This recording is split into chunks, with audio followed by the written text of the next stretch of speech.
Hello and welcome to Level Up Your Talents Abroad, a series of inspiring interviews of expats where we uncover through their story what talents they have developed. We are exploring the behind the scene because too often we only see the end result of an expatriation and we miss out on the process. What it really takes to get where they are today and how they level up their talents abroad. I'm your host, Angus Lanti. So today we have the pleasure of welcoming Marina to this series. Hi, Marina. Hi, Anne. How are Thank you you? for. I'm good, thank you. We are thrilled to have you here today with us. Thank you so much for your time and to share also your story with us. I'm excited to start this interview with you. So first, to give some context to our listeners, could you please tell us how did you move to Spain? How did that story happen? So in 2022, we took a bold leap as a family and moved to Barcelona. We left behind our jobs, our home in Paris, and our entire social circle without any financial security or any job, anything waiting for us here. It was really a big risk, but we knew we wanted a life that aligned with our values and aspirations. So yeah, we left everything behind and came to Barcelona. And that's also where when I made a major shift in my career.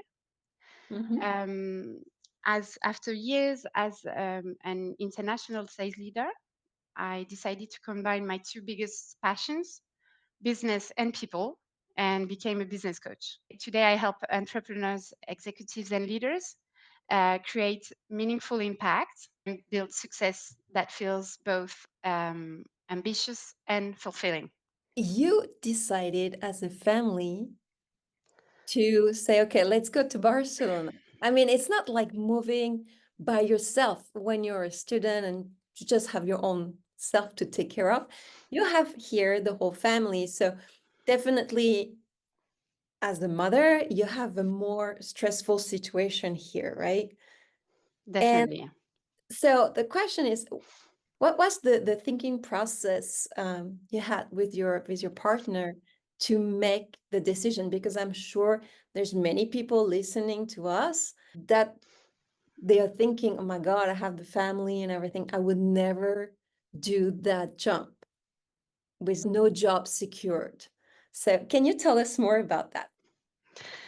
Basically, for us, moving abroad wasn't about chasing a career opportunity. It was about designing a life that we truly wanted, aligned with our values. So we wanted our children to grow up surrounded by different cultures, languages. We wanted a lifestyle where nature, sports, and also well-being were a central part of our daily lives. Also, we wanted to stay close to our families, so we didn't want to go like very far away to maintain those family ties. And so it wasn't just a move; it was really a decision to create the life we truly wanted, to make sure that we were aligned. And my husband and I wrote down our individual dreams on paper, concretely. Like we took a piece of paper and we just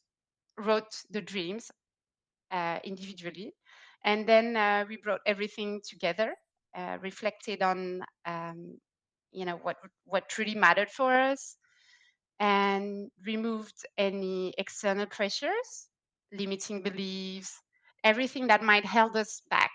And then the first step was that he started from Paris to look for a job opportunity, but it never came really.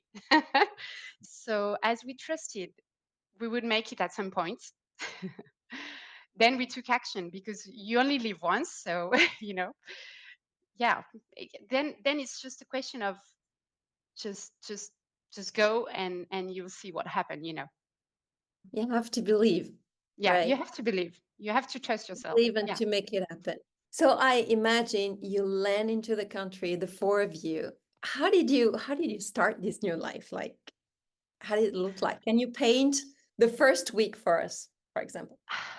I don't even remember about the first week, but I think the first 6 months were really focused on three things: helping our children integrate, um, building social connections, which was really important for us, and also, of course, establishing our own professional path, which was crucial to have revenue, as we didn't have, like, moving here. So it was basically the first 6 months were really about meeting people, um, for Guillaume's job, for my activity, and also creating a sense of belonging and adapting to our new way of life. The language was difficult, so because I didn't speak Spanish before coming, and my kids neither. Guillaume a little bit. It was he studied it before, but yeah, it was really about integrating. Yeah, I can imagine without speaking the language. Yeah. Definitely a bold decision. So, what is because I guess like you were imagining your life in Spain and how it would be, and we can't help it. Like we all we see the sun, the beach when we think about Spain and like good food. That's what we see. But the first 6 months, actually, how was the reality check? The gap between what you have imagined and what life was really about. Can you share with us this gap?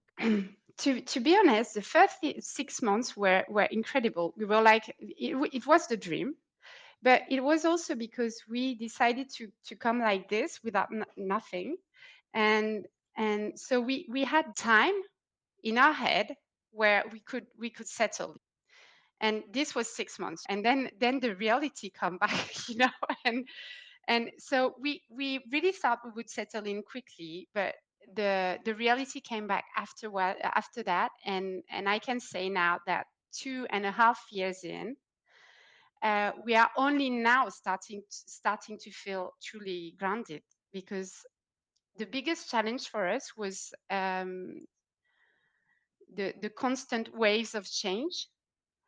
My husband, for example, changed job 5 times in 2 years and a half.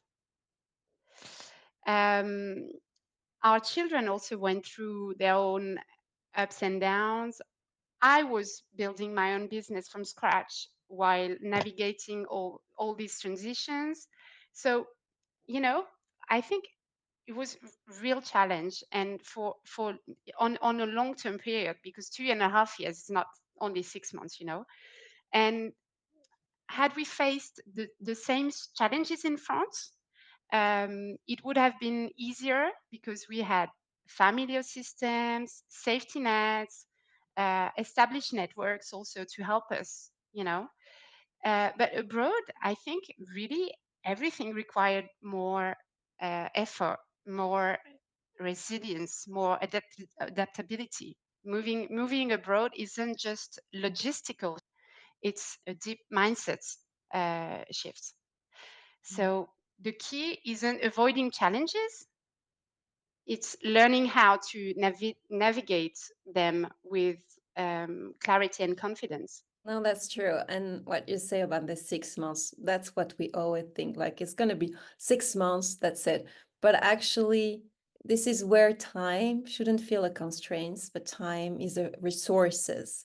Mm, It's a tool we need to use in order to absolutely. the time to adapt. So Yeah. 2 years and a half, and now you feel like more stable in a routine, right? Just now, actually. Yeah. What challenges specifically caught you off guard over the years? I think the cost of living, and everyone you will interview about Barcelona will say that. I think we really underestimated it, and it required us to adapt quickly. I think hidden expenses mostly, things that were maybe covered or much more affordable in France, suddenly became significant for us, and that was a real lesson on financial adaptability. And so from healthcare to education, everyday services, I mean, we had to account expenses that we never really considered that I mean in that extent. It's important to talk with people before leaving to know the cost of living because in one of the previous interview, there is also Floria when she moved to Switzerland. She had the same learning curve. We're gonna we're gonna Yeah, call it learning curve and say, "Oh my God, this is not what we were expecting," and that can be stressful. yeah, it is. On the flip side, what were some pleasant surprise about the life in Barcelona? I think here you have a very strong and organized, I mean, incredibly supportive French community. And here, I mean, that was a wonderful surprise. Um, from welcome breakfast to neighborhood like mentors, there is a real sense of connection, I think. And while other expat networks, I mean, it exists, but many are paid services. But here, the community really thrive on genuine support and solidarity. So that was really incredible energy, and very nice to have this community to welcome us and really give us some advice and help us integrate. You say it's organized. How it's organized? I don't know, you come here and everyone is telling you that there is a breakfast, welcome breakfast from in one of the private apartment here, and you go there and it's like um, amazing. You have all the French community, like you have the baker from a French baker coming, and it's free, and everyone is talking to you about the services you can find, like all the like the tips. um, you can ask any question to anyone. There are also neighborhood mentors with groups only like reserved to the new arrivals, and Welcoming people, like with people yeah, welcoming you. welcoming you. And there are activities programmed during the first year to also meet new people and find, yeah, it's really, it's amazing. I've never seen that anywhere else. Yeah. Yeah. Mm. No, there's some welcoming expat. There's some people taking the lead, and it's not paid, and they're doing that because they like to meet new people, basically. Yeah. I had that in New Jersey, Yeah. but that level of organization, no, No. no, we didn't have that. That's amazing. Like, Yeah. that's great. That's really Yeah. great because if you're moving to Barcelona and you know you have that type of support and gathering, so you don't stay alone, you can ask the questions and also networking, Yeah. meet the people, and so that's a great Yeah. network is so important.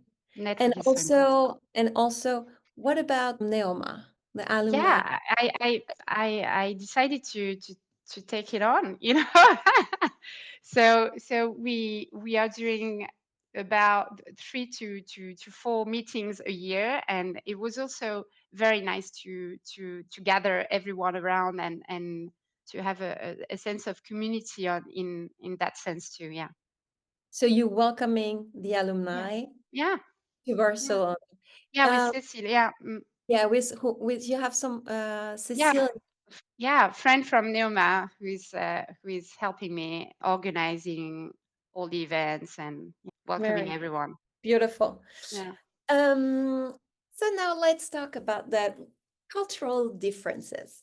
How do you experience cultural differences on your like daily life? I think that time here feels different. I mean, different than Paris, definitely. Like meals, social interactions, even business meetings are approached with a greater sense of presence, and it's really contrasting with what I knew from Paris, that the productivity driven mindset I was used there, and like it's less stressful basically. But that being said, I think when it comes to our kids' routine, for instance, I choose to stick with to French meal and bedtime schedules because here, I mean, children can go to bed at like 11 or even even later. There is also the sports connection, the nature of sports here. For instance, playing paddle tennis, isn't just about competition or whatever. It's also about connection. So grabbing a cania, like a beer at 10 a.m. on a Saturday after a match is part of the experience. So yeah, it's less stressful. Life is time feels different, and also sport is a very nice social. You make nice social connections there. Okay, so it's easy to meet people It's easy, through yeah, sports. yeah. And what nationalities are you interacting with? Every nationalities. We are. I live in Saria, which is a neighborhood with all the international schools. So we have Italian, American, local people. Yeah, you have all nationalities.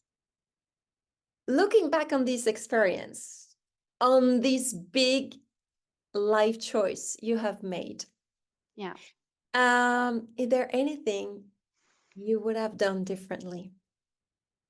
probably I would have anticipated more the financial aspects because that was a major stress. Yeah, I know. But in the end, you know, yeah, It you all I worked learned. out. Yeah, It yeah, all worked out. yeah. Yeah, we yeah. didn't I always. we didn't go back to Paris and with all our stuff and saying like this is a fail. So yeah, I think if you have the mindset, you will adapt yourself and you will Yeah, make I it. always say that an expatriation is a fast track on personal development. Yeah, definitely. Yeah, yeah. And what did you learn about yourself on this journey? I learned that I can do hard things and that my intuition also is probably my best guide.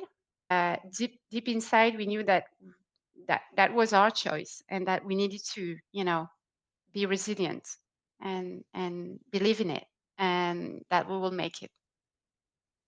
Nice. So, how does learnings influence your decision today? I've experienced all this, like taking this that much risk and coming here to Barcelona, making our dreams come true. That's also inspiring for my kids, and that's how I raise them now. I mean, and as I'm trying to be a role model, like it's like, and also that's how I taking that level of risk is also inspiring for my clients, and that's how I coach today. So like I think that experience is a major like um, Major shift in your life shift and how in you my see life. and Yeah, how you see yeah, things. definitely, definitely. Very nice. So to wrap up this interview, I'm asking that question to everyone. Imagine now that your best friend is moving to Barcelona. What would be the three pieces of advice you would give to her and him or them if they come as a family? I won't give three, always more, but I will be quick. Okay. uh, First, get clear on your why, because the clearer you are on your motivations, the easier it is to navigate the ups and downs of living abroad and going abroad. Then prepare and gather information, even on financial aspects. visit beforehand, talk to as many people as possible, even of the hardest things they experienced, and research, really research everything. Then recognize and manage stress, very important. A big move is high on a stress scale, so knowing the emotional phases can help. Um, then adopt an open and growth mindset. That is the key to really embrace differences, be patient, allow time for adaptation. Also build the support system early, because you maybe won't have the chance I had with this French community and everything here. So build a support system early, find communities, find mentors, find friends who can guide and support you during your integration. You don't have to do it alone. I would say to stay flexible and adapt yourself, because it will never go as planned, never. And that's okay. That's okay. Growth happens in those moments Yeah, when you have to adapt yourself and reinvent everything. yeah. And finally, I think that every decision comes with prices and sacrifices. So if you're conscious about the sacrifices, it will be easier to adapt to the sacrifices also. You gave a lot of great advice. Indeed, like be staying adaptable, growth mindset, be clear on your why, definitely so important because it really, really helps you to navigate the ups and downs. And I've never met an expat who told me it was easy. So definitely you will have the ups and the downs. And Yeah. you're right, better have them with people around you, because having the ups and downs alone is a lot harder. Thank you so much, Marina, Thank you so much. for sharing your journey and all this insight with us. Thanks for Uh, listening. and to our listeners, we hope that this conversation is inspiring for you and that you find value in it. Don't forget to register to our live Q&A session. The link is below in the description, and also follow us on our LinkedIn page.